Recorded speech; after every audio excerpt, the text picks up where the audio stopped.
As we know, it's Bowel Cancer Awareness Month, and we want to highlight just how crucial it is to be looking after your bowel health. Now, it's really important to remember that no cancer is completely preventable, and genetics can play a part here, and so can sheer bad luck. But you can lower your risk of bowel cancer by eating a healthy diet and exercising regularly.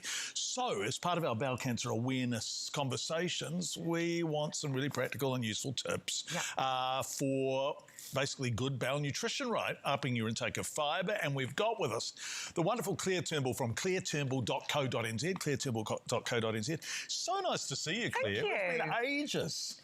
So this is a really important conversation, right? It is. So our bowel, because you don't see your bowel on the inside, often it gets forgotten about, right?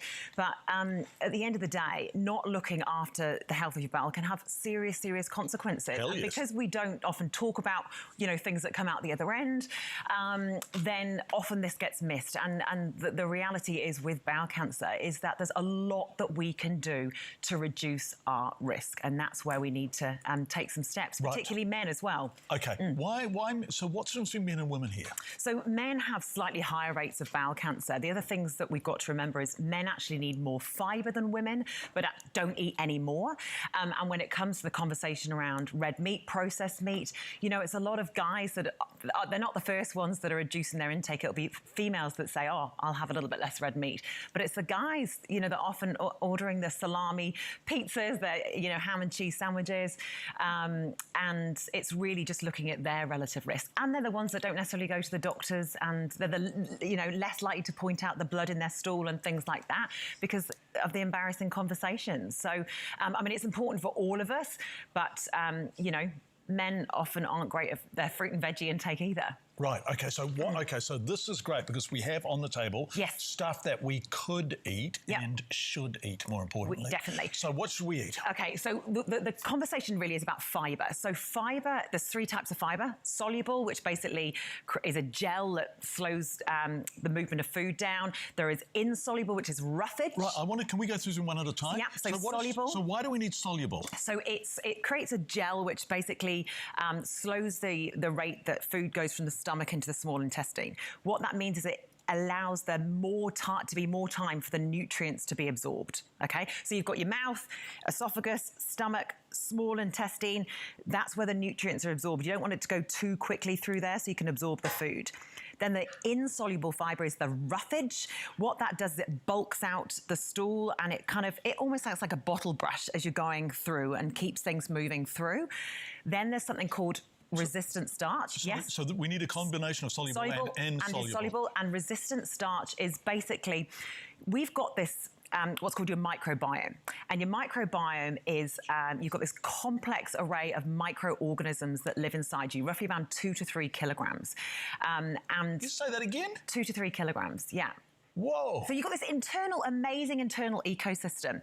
And in your large bowel, so it's your large bowel and your rectum, which is where the bowel cancer can be affected, this is where a majority of these microorganisms live. One thing that they do is they ferment fibre. They ferment these parts of your food that are kind of left over at the end and create short-chain fatty acids which protect the bowel. If they don't have enough fibre to feed on, they can't do what they need to do to look after that part of the bowel. Right, let's give them some fibre. So what do they want? So what we need to be doing is we have roughly 20 grams a day at the moment. Females, you need 28 grams. Guys, 38 grams, okay? So where do we get it from? Porridge, we've got around, would be 8 grams with the berries on there, would be near 10 grams. Can I just do a shout out for porridge? It is a superfood. Cheap as well. Incredibly cheap. It's easy to make. Yeah. There's hardly anyone who doesn't like it. Yeah, exactly. It's a bloody fantastic food. And then we've got I've got oats soaked with chia seeds. Chia seeds are very, very high in fibre. That would be near 15 grams in there.